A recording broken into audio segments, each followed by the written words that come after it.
Good morning, everyone. How's it going out there? Good afternoon and a good evening to a few out there. It is Wednesday, December 3rd, 2025. Latest, 10:07 a.m. Better cover that right. In the morning here along the West Coast still. 5.0 earthquake coming into the area. Around the, Papua New Guinea area, looks like. Across this area of the plate boundary outside the Solomon Islands region. One of the latest quakes on the globe. Starting to fill in a little bit here. Was pretty absent of earthquake activity yesterday. A bunch of deep movement back here yesterday as well. Also some new earthquake activity adding further stress and strain in this area. California, though. Got to cover California here. It's looking a little concerning because of the elevated earthquake activity I am seeing here in the last week and in the last couple days all across the West Coast. Got some interesting movement up here near Olancha, California. This is on the Kern Canyon Fault.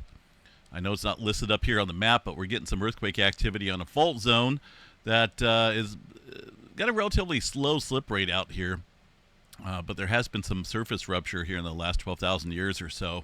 3.2 earthquake, along with a couple other ones following quickly up from that earthquake this morning. While not a big earthquake, it's a pattern here of elevated seismic activity across California, right? We're starting to notice these faults here that have been pretty quiet, now finally starting to wake up and show some earthquake activity. That's a sign there of maximum pressurization along the plate boundary. You don't get those other faults out there showing activity when there's no pressure along the plate boundary. You get these elevated events that are happening all over many different faults because of the stress and the strain and the maximum pressurization on the plate boundary. The Kern Canyon Fault here is it's a kind of a dangerous fault system here. It runs underneath the Isabella Dam, passing underneath of it. So a big earthquake on that would be a pretty big deal. Nearby recent history activity, there was a 7.5 back in 1952 called the Kern County earthquake. Now that was actually not on the Kern Canyon Fault, but it was on the White Wolf Fault, which is a nearby system.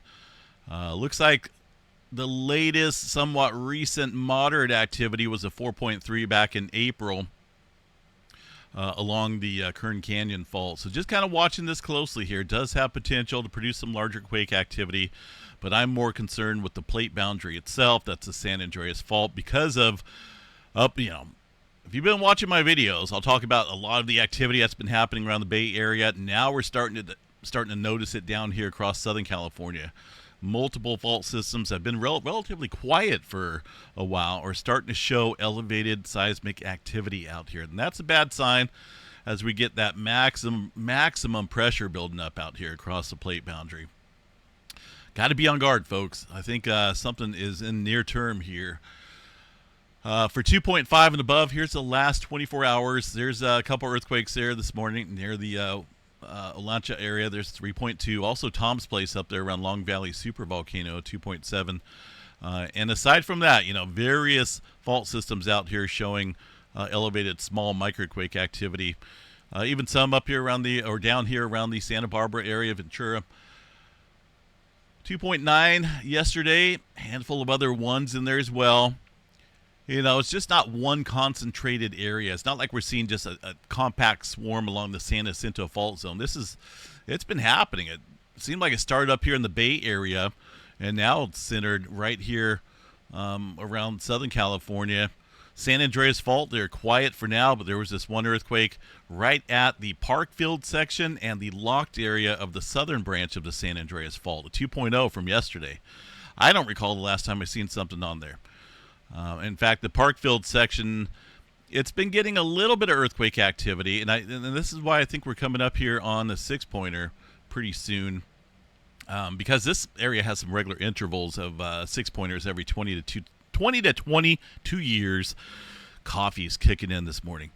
And the last one was back in 2004. So we're at that window of another earthquake. The only bad thing is that it could trigger the locked area here of the southern branch of the San Andreas Fault. Very high probability, and of course that would result in an 8.1 there with the southern branch. I do want to double check here. I just want to go back and look at California here and see when the last earthquake was, right around that.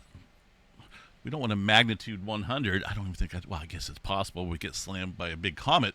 But a magnitude 1, I just want to see when the last earthquake was out there across this area, near the Parkfield section. I don't want to.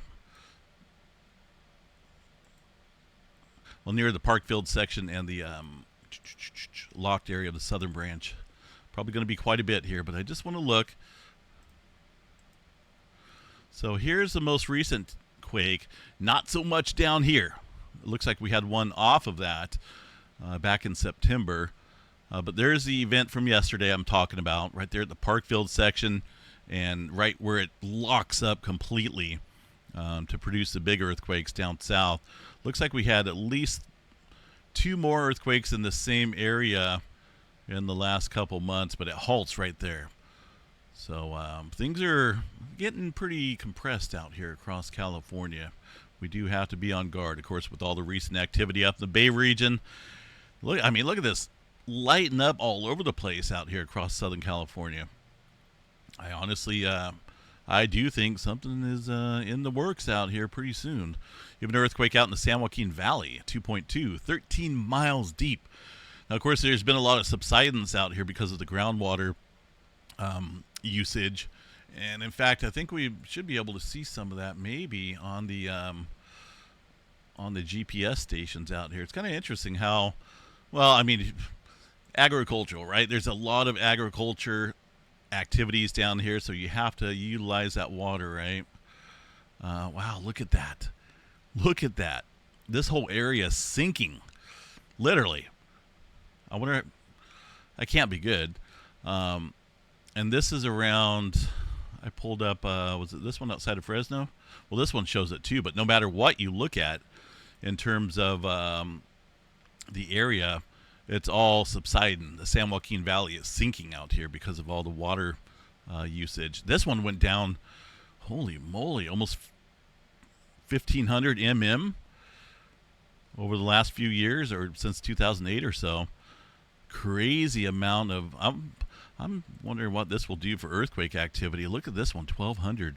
Well, actually, if you think about it, this is positive 1,200 and then negative 1,200. So this is going to be 2,400 mm of subsidence. That is nuts. This one here as well. Look at that. Anyway, I just wanted to, this all over the place. Everything's sinking out there. And that's down there across the San Joaquin Valley. Wonder what that's going to do for the pressure out here. Fold in on itself? Probably not. I don't see that happening, but it could definitely create some interesting activity out here. I don't know about the Sacramento Valley up here, northern area around where I'm at. Let's see.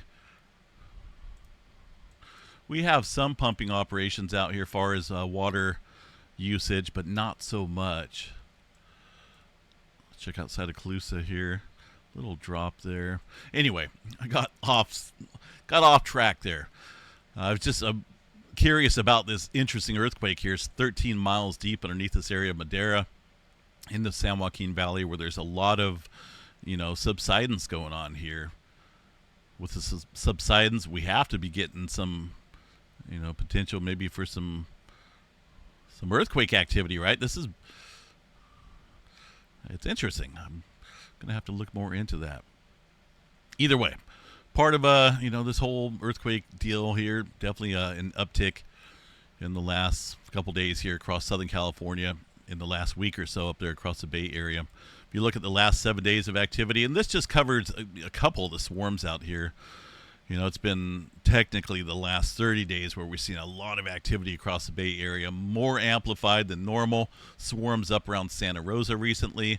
The Hayward Fault holding on for now, but it's overdue here for some earthquake activity. And, it's been a pretty active month out here. Looking at 3,015 earthquakes. 3,000 earthquakes here. In the last 30 days. Most of those, going to be little too small to be felt, but we did have 87 earthquakes out here of magnitude 2.5 and above, with the largest couple fours out there in the last 30 days. That's actually a fairly elevated number for 4.0 earthquakes here in California over a 30-day period. And then a number of threes as well. So things are on the increase out here. When things are on the increase, guess what happens? Right? We raise up the percentage and the possibility of seeing a large earthquake, not only on the plate boundary here, but some of these other fault systems there that are, well overdue. So just be on guard out here, folks. Been quite active.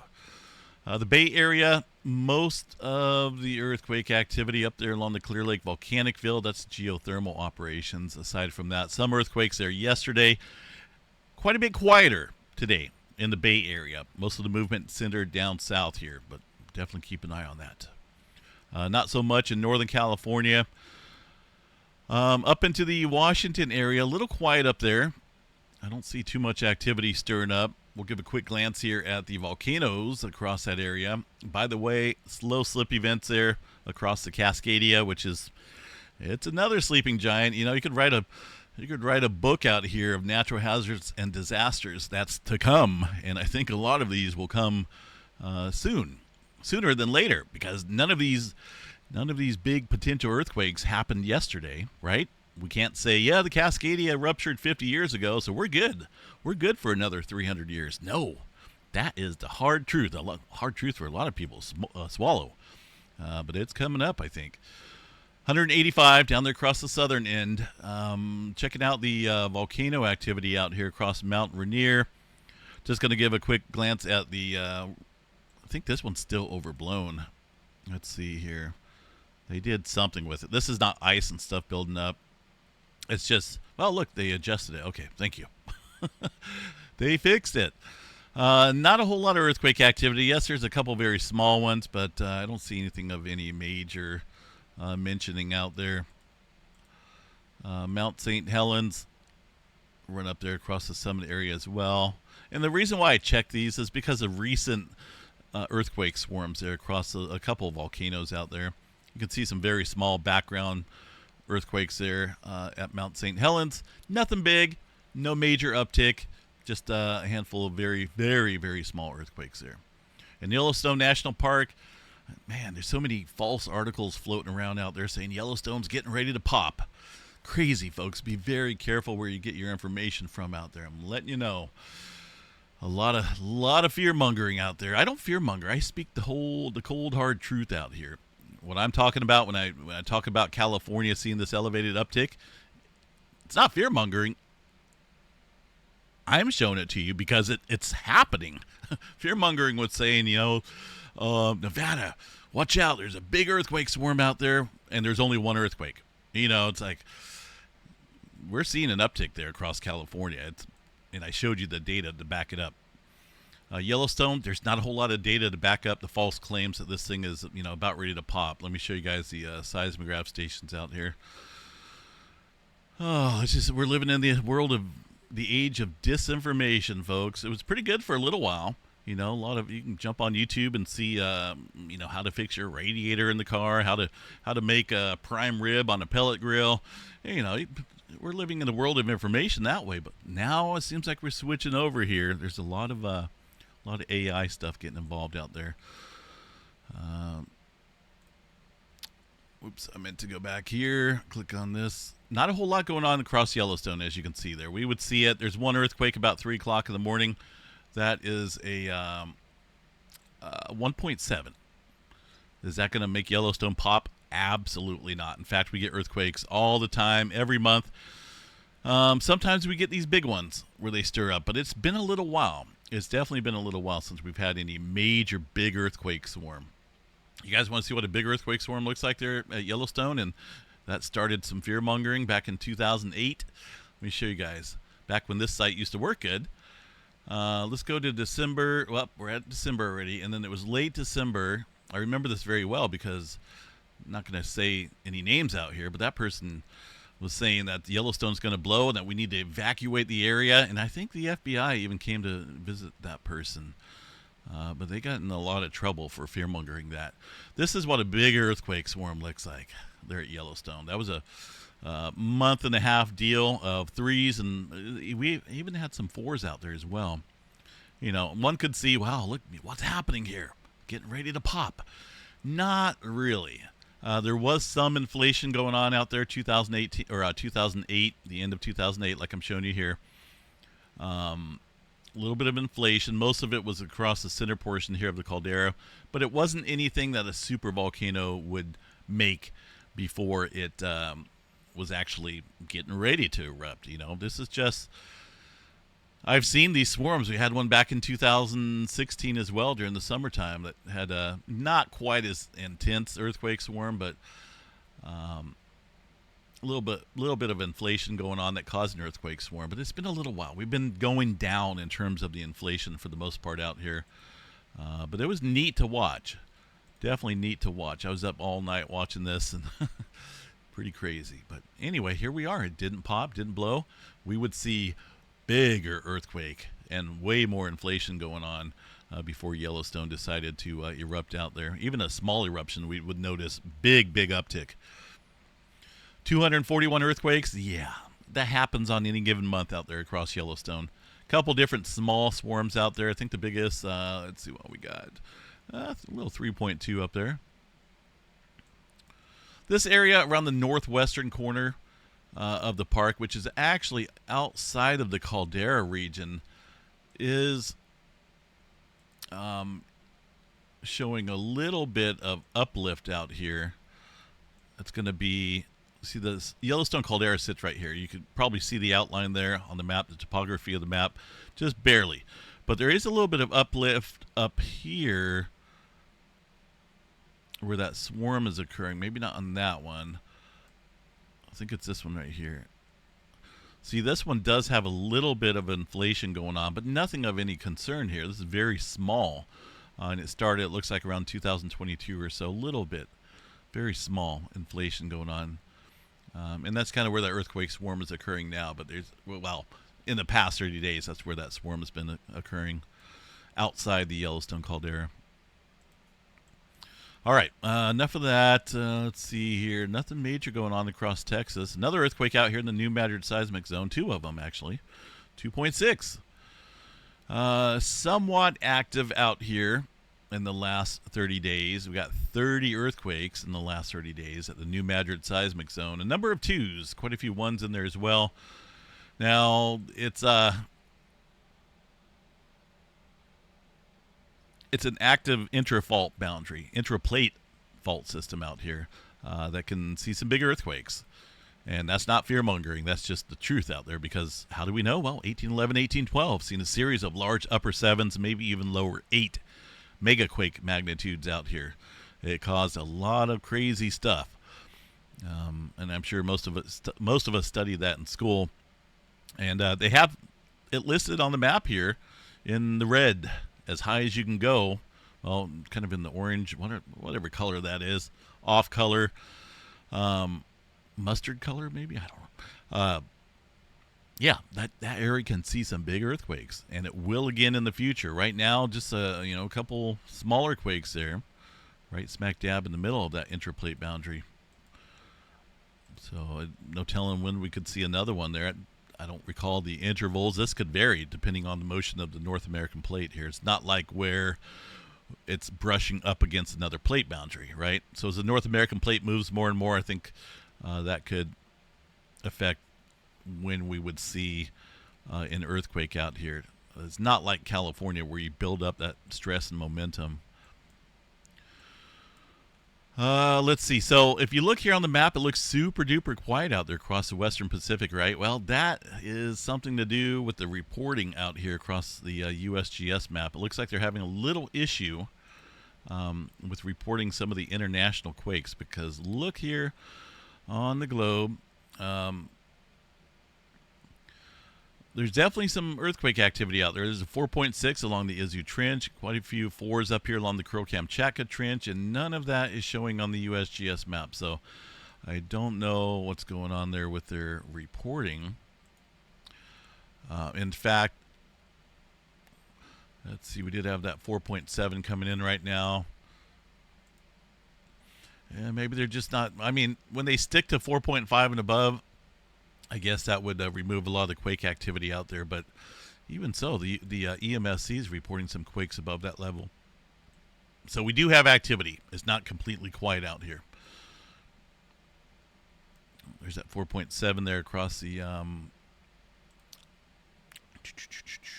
Solomon or Papua New Guinea area.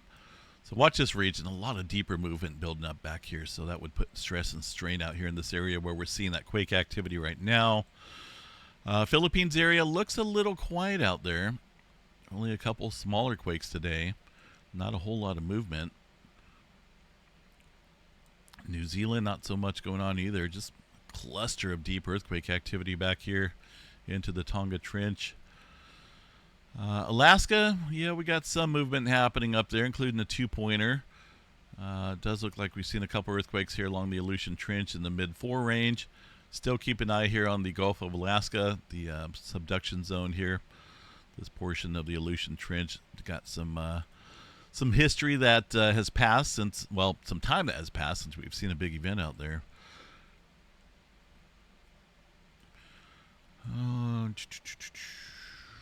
Yeah, we were watching a pretty good cluster going on there across the Pruchili Trench this morning, or yesterday, excuse me, 4s and even a couple.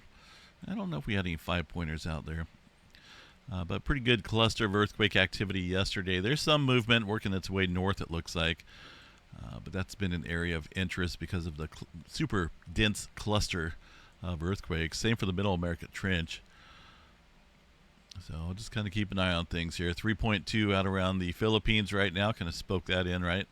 Saying it was a little quiet, and sure enough, it pops up. Just it looks like around the Philippine Trench right there.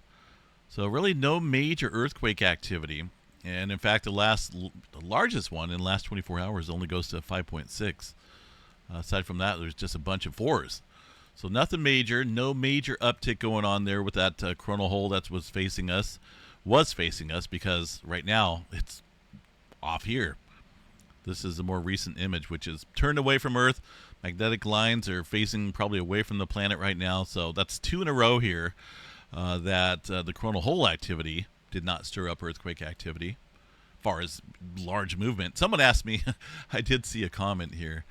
Someone asked me, so the solar flare activity does not affect the San Francisco Bay Area.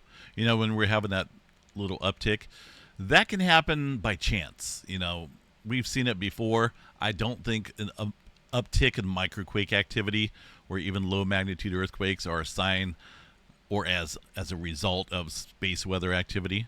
It's just California has just been pretty well, you know, building up steam and momentum here for quite a while. I don't think this uptick is in relation to the coronal hole that was facing us. This is the older image. Well, now that's kind of interesting. The thumbnail itself shows one from last night. When you click on it, it's a little bit more recent here, huh? And this one's an old image here from like 3 months ago now. Anyway, let's talk about the flaring potential out here. Look at this massive sunspot group. It is just sitting there looking all pretty and stuff.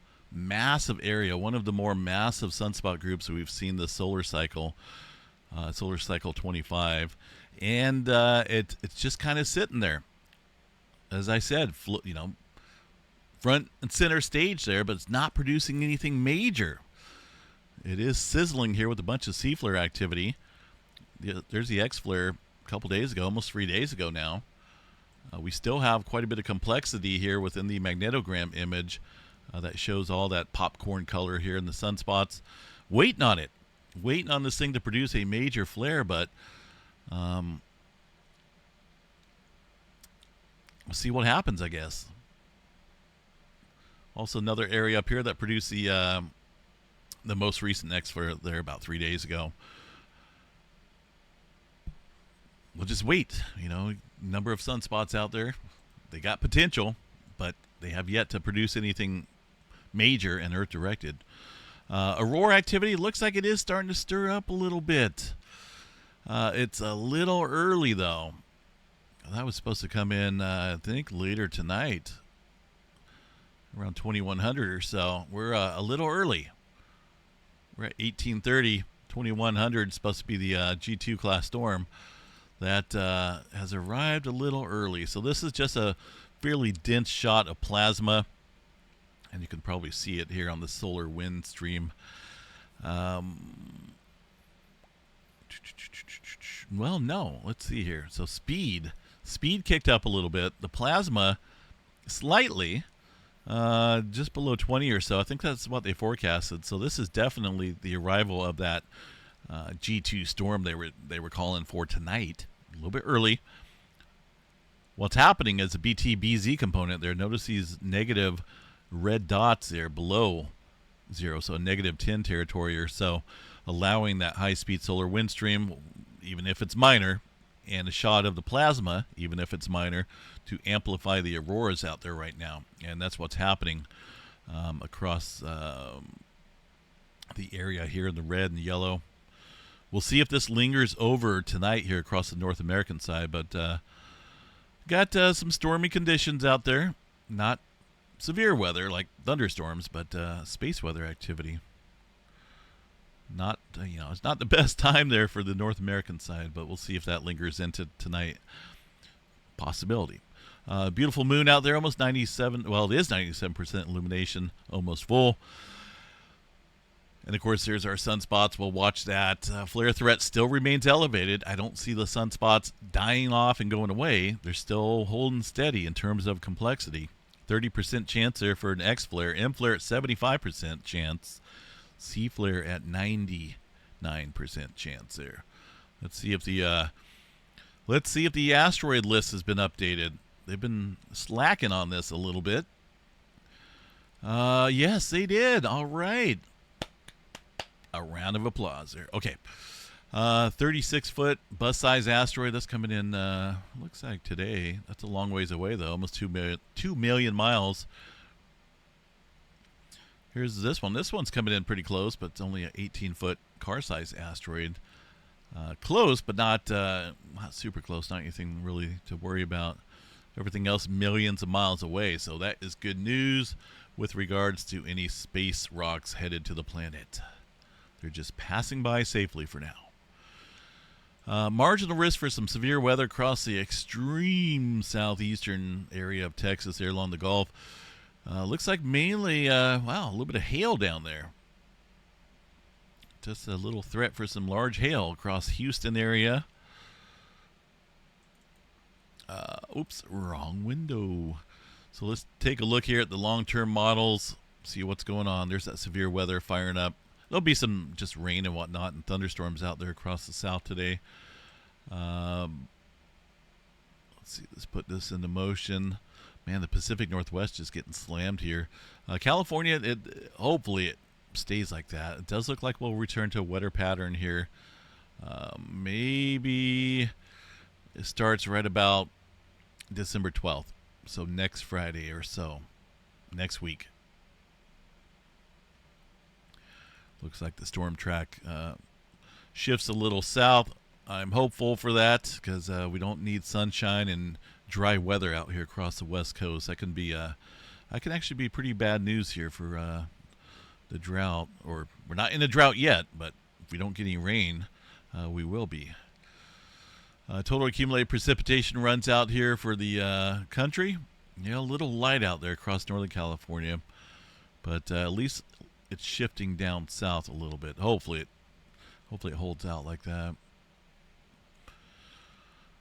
Let's see what else we got here, folks. Nothing major going on there across the seismograph stations for now. Just keep an eye here on the West Coast. I know California always gets little small microquakes, but when it's on a broad event out here and fault systems that have been relatively quiet for a long time are starting to show activity, that's a time to be on guard here, folks. Keep your eyes open. Be prepared. Make sure you download that MyShake Early Alert notification system. It's free.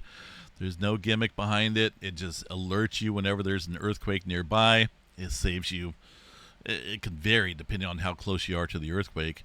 It could save you 20 seconds like it did for me up here I live outside of Chico here, Northern California. Last year we had a 7-pointer offshore, and I got the alert on my phone, and it comes through even if your phone's on silent and do not disturb. Of course, can't be in airplane mode. You do have to have some type of service there. But yeah, 20 seconds from the time the earthquake or 20 seconds from the time I got the alert to the waves started shaking over here. It's a pretty strong one. I did feel it. 20 seconds, that's a decent amount of time. Of course, it's going to be shorter for those that will be closer to the epicenter of the quake. But any few seconds of notification is a lot better than being caught off guard. Alrighty, have a good one, folks. We'll see you guys out here for the Wednesday night update. Of course, unless something major happens, right? Have a good one. Enjoy your day.